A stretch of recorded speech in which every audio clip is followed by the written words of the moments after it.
Who really killed JFK? So there's a theory that JFK was only wounded by Lee Harvey Oswald's bullet and he was accidentally killed by a Secret Service member, which is why there was such an obvious cover-up. Oswald's bullet was a full metal jacket which hit JFK in the neck before ricocheting into Governor Connolly. The bullet that hit JFK in the head was almost certainly a hollow point round. Instead of going through an object like an FMJ round would, hollow points expand after the first object it hits, which would explain why half of JFK's head was gone. There's only one known weapon in play that was using hollow point rounds that day. It was an AR-15 that was operated by George Hickey. So the theory is, the motorcade surrounding him was full of Secret Service. Some of them were standing on seats. When the first shot was fired, they were all on high alert, fingers on the trigger, looking around, and that's when the drivers all hit the brakes. George, who was standing up in the back, lurched forward and pulled the trigger by accident. And this shot hit JFK. But the question remains, what is the Mandela Effect? Why do some people remember the cornucopia on the Fruit of the Loom logo or a black tip on Pikachu's tail? Well, according to this theory, it has to do with alternate realities. The reason you remember them is because they are your memories from a parallel universe. In this parallel universe, history took place exactly how you remember it. And sometime between then and now, you entered this universe with an alternate history. And that is why some of your memories don't match up with the universe you currently live in. So basically there's a universe out there that has a Monopoly Man with a monocle and a Darth Vader who says, "Luke, I am your father." But you have since shifted from that universe to this one, and all you have left are the memories that we refer to as Mandela effects. Alternate realities may also explain why people experience déjà vu, that feeling you get when you have seen or done something before. It may be because you have, and it's connecting you with a parallel universe. So are there really alternate realities, or is it just people mistaking the past? And how is it that tens of thousands of people have all developed the exact same memory? Here's an unsettling theory on why we haven't made contact with aliens yet, and it involves the Fermi Paradox. The paradox is that how do we have such a lack of evidence of alien life when by all accounts we should be seeing alien life all over the universe? The observable universe is about 90 billion light years in diameter, and there are at least 100 billion galaxies, each with 100 to 1,000 billion stars. And there are probably trillions of habitable planets in this universe. Which means there's tons of opportunity for alien life to exist, so why haven't we seen it? Well, here's a creepy explanation for why we haven't. Let's say you're scuba diving above a coral reef, and you know there should be fish all around you, but you don't see any. It's most likely that they have learned that for some reason it is important to stay hidden and not be seen. And since you're the newcomer to this environment, chances are it's not you they're hiding from. So there's a theory that Disney absolutely believed that Hillary Clinton was going to win the 2016 election. So they started building her animatronic for the Hall of Presidents well beforehand. And as we all know, Trump pulled off the win. So instead of starting from scratch, they made some half-assed adjustments to the Hillary model and they put it on stage. I wasn't so sure about this one until I saw this picture. Let me know what you think. This theory might change the way you see the T-Rex. And more importantly, its stubby little arms that everyone likes to meme. According to this theory, the arms on the T-Rex skeleton are backwards and should be rotated 180 degrees. We have recently found out that T-Rex did in fact have feathers covering most of its body and they were not completely covered in scales. If you take the arms on the T-Rex and you flip them around, you now have wings similar to an ostrich. Take a look at the wings on the skeleton of an ostrich. Now let's look at the arms of a T-Rex. Notice the similarities? So according to this theory, the T-Rex actually had wings and not arms. Not wings that can make them fly, but ones similar to those of an ostrich or emu. Let me know what you think. So what's up with the Denver airport? It's the second biggest airport in the world despite being ranked 20th in air traffic. It was way behind schedule during construction and the final cost was $2 billion over the original budget. So what did they spend all that extra time and money on?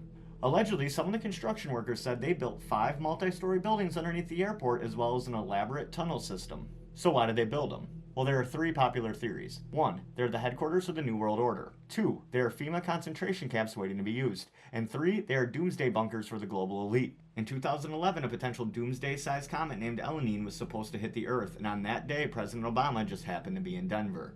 There is also a capstone in the airport that displays a Masonic symbol and gives thanks to the New World Airport Commission for building the airport. There are many murals covering the airport which some believe depict the New World Order taking over after a doomsday event. Not to mention a giant blue horse statue named Lucifer, which many people believe represents the 4th horseman of the apocalypse. Even the Denver airport seems to play into these conspiracies.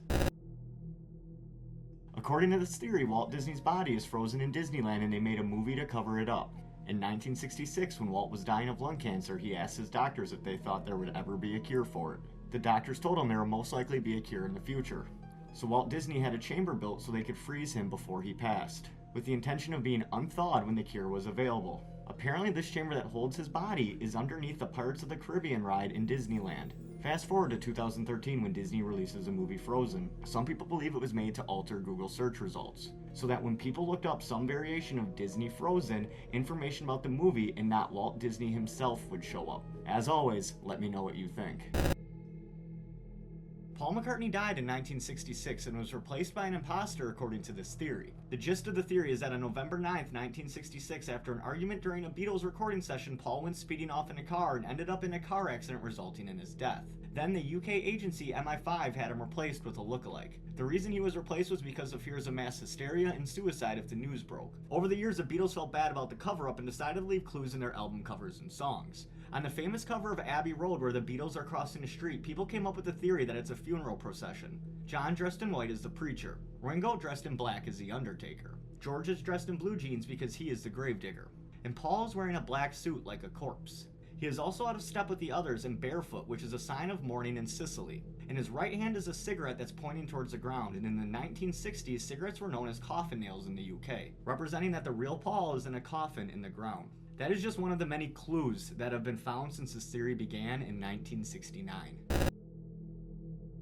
Justin Trudeau is not the son of former Prime Minister Pierre Trudeau, but is instead the illegitimate son of the Cuban dictator Fidel Castro, according to this theory. In April of 1971, the Trudeaus took a long second honeymoon all around the Caribbean. The article states that the Trudeaus were visiting an unidentified island in the Caribbean and they wanted the press to give them privacy. To be clear, they disclosed all other locations they visited, but they asked the press for privacy when they went to the unidentified island. 8.5 months later, Justin Trudeau was born on December 25th, 1971. The Trudeaus were known not to be monogamous and they had many partners. They were also great friends with Castro. Castro himself had quite the sexual appetite as well. It is said that he wanted to have sex with 2 new women every day and he sent aides to fetch them. So was Margaret one of them? Well, if you look at pics of young Fidel and Justin side by side, the resemblance is oddly similar. And that makes some people believe that Justin is actually Fidel's son and not Pierre's.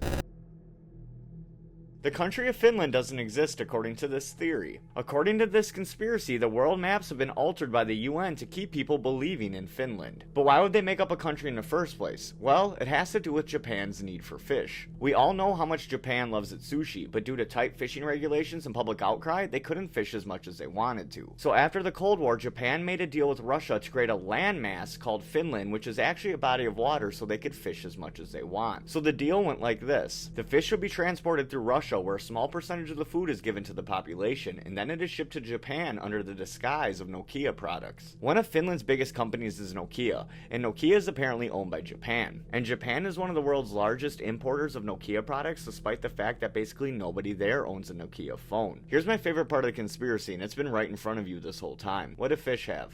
Fins. Therefore, Japan named its imaginary country Finland. So what's the Vatican trying to hide? With over 50 miles of shelves that are over 12 centuries old, the Vatican Archives contain many mysteries. Many people believe the archives contain the correspondence between St. Paul and Emperor Nero pertaining to Jesus' existence or non-existence and his biological descendants. Then there's the missing coronavisor, which is a machine that allows its users to view past and future events. The device was built in the 1950s by the world's greatest scientists so they could record evidence of Christ's crucifixion. Apparently the church deemed it too powerful and soon after it was created, it was dismantled. Deep in the archives is a Grand Grimoire, which is a medieval book that is believed to possess immense powers. It has instructions on how to make magic spells and amulets and even instructions on how to summon the devil himself. Additionally, some people believe the Vatican has proof that aliens exist and they are keeping it a secret so as not to discredit Christianity. And what secret collection wouldn't be complete without porn? Apparently the Vatican Archives hold the largest collection of erotica in the world. The death of Princess Diana was no accident. Princess Diana died in a car crash on August 31st, 1997 in Paris, France. A year prior to the crash in 1996, she wrote a letter stating, "My husband is planning an accident in my car, brake failure, and serious head injury." On the night of the accident, Princess Diana was on her way from the Ritz Hotel to an apartment. Along this route, there were 10 traffic cameras, all of which were not working that night. The car they were in was also stolen 3 months earlier and had all of its electronics ripped out. The car was being followed by 10 motorcycles driven by paparazzi who claimed they saw a white Fiat sideswipe the car. The French police say that the paparazzi caused the accident by their reckless driving, then a day later changed it to the driver of her car was drunk, stating that his blood alcohol content was 3 times the legal limit. Yet her driver can be seen in the hotel security footage right before the accident tying his shoes and walking around the lobby just fine, and there was never an analysis done on Princess Diana's blood. It took the ambulance 1 hour and 10 minutes to get to the hospital, which was only 3 miles away, and the crime scene was cleaned up and sprayed down with detergent just 4 hours after the crash, so it's pretty obvious. Jar Binks isn't just some clumsy idiot. In fact, he might be a highly trained Force user and quite possibly a Sith Lord. Normally, Jedi and Sith are the only ones you can see doing extraordinary physical feats. But one of the first scenes we see of Jar Jar is him effortlessly doing a 20-foot high flip into the water. He also manages to make himself look like an idiot on the battlefield, but somehow he is always extremely successful in battle. He single-handedly took down a tank. He also released a ton of Boombas, destroying the droid's front line, and he didn't miss a shot when he had a blaster tangled around his ankle. Force users are known for waving their hands to persuade people to do what they want. Watch Jar Jar's hands here as he convinces Boss Nass to make him general, or Padme to promote him to the Senate, or asking the entire Galactic Senate to forfeit their powers to Palpatine. He also seems to feed people lines, such as Padme and her captain. Take a look at these 2 clips. Queen wishes it. Queen wishes it. Well, I don't approve. Well, I don't approve. So is Jar Jar just an idiot who gets lucky, or is he the real Phantom Menace? Was Glinda actually the Wicked Witch of the North? Well, there's a theory that Glinda dropped Dorothy's house on the Wicked Witch of the East and not the tornado, and she uses Dorothy to gain control of Oz. One of the first things Glinda tells Dorothy is that she killed the witch. They hype her up like it was a good thing and she accepts it, and when the Witch of the West comes along, who's to blame for killing her sister? Dorothy. Glinda then gives Dorothy the ruby slippers but does not tell her that she can use them to go home.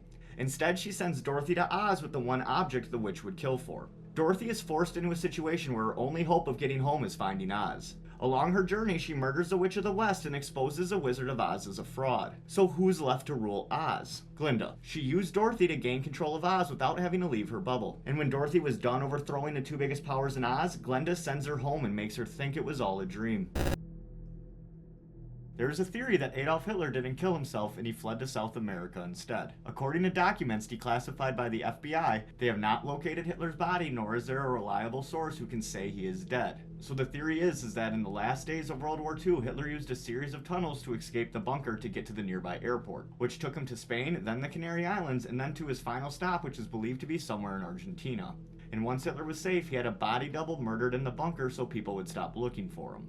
Recently in Misiones, Argentina, there have been 3 remote stone structures that have been found deep inside the jungle, and archaeologists believe these to be safe houses for Nazis that were on the run. The archaeologists discovered a box inside of one of the walls. Inside the box was a Nazi coin from the Third Reich, as well as a photo of Hitler himself. They also discovered multiple vials of medicine, more specifically medicine for chronic stomach pain. And according to that same FBI document from earlier, Hitler was in fairly good health except for his stomach ailment, which he dealt with his whole life. So there were Nazis at this site in the past, but was Hitler one of them? Here's a fun NBA conspiracy for you. In the 2017 NBA playoffs, a player named Markieff Morris, who played for the Washington Wizards, hurt his ankle in Game 1 versus Celtics. This was only 11 minutes into the game and he didn't return. The injury looked like he would be out for a couple weeks and no one expected him to play in Game 2. But he did play in Game 2, and he played as if he was never injured. In fact, he had his best game statistically of the playoffs at that point. Here's where it gets interesting. Markieff Morris has an identical twin brother named Marcus who also plays in the NBA. His brother was playing for the Pistons, who were already eliminated from the playoffs. The theory is that Marcus played for his brother, because both brothers have the exact same tattoos and don't have any super apparent differences. The Illuminati was real, and some people believe they are still around. They were founded in 1776 with an anti-religious stance, and their main goal was social reform. In the 1780s, the church deemed them a threat to society and shut them down, forcing the Illuminati to go into hiding. Fast forward to present day. The conspiracy theory is that the Illuminati are now part of the New World Order. So what is the New World Order? It is believed that they want to rule the world with a one-world government. And this is where the theories kind of go all over the place. Some believe it is run by the US government, the United Nations, and other organizations, and their goal is to take away people's rights and put non-members into FEMA camps. Others believe the New World Order is made up of the global elite and they are a shape-shifting lizard race who feed on humans. The third theory is that they are made up of Satan worshippers that have been involved throughout history, such as starting the French Revolution, writing the Communist Manifesto, and creating the Federal Reserve. There is also a theory that they are killing celebrities and replacing them with clones so they can brainwash society. So the Illuminati were once a real thing, but do you think they still are? This is the conspiracy theory iceberg. It has pretty much every known conspiracy on it separated into tiers. On top of the iceberg in tier 1 are the more well-known conspiracies such as Area 51, chemtrails, Pizzagate, and many more. However, the deeper you go into the water, the more complex and cryptic the conspiracies get. And it goes all the way down until you reach the bottom, known as tier 0, also known as the rebirth. Tier 0 is made up of conspiracies that require a deep dive down the rabbit hole, such as Bank of Souls, porn stars leeching your energy, hiring a hitman on yourself, and the Roman Empire still rules the world. So why am I telling you this? Well, I'm going to start a series because I'm going to cover them all, but I want your help. I posted all of the tiers on my Twitter, which is linked in my bio, so you can take a look at the list for yourself. And I want you to write a comment on this video about what conspiracy I should cover in episode 1. I'll choose the theory based on the top comment or whatever theory I see commented the most. So go take a look at the list and tell me what you want to see, because episode 1 comes out tomorrow.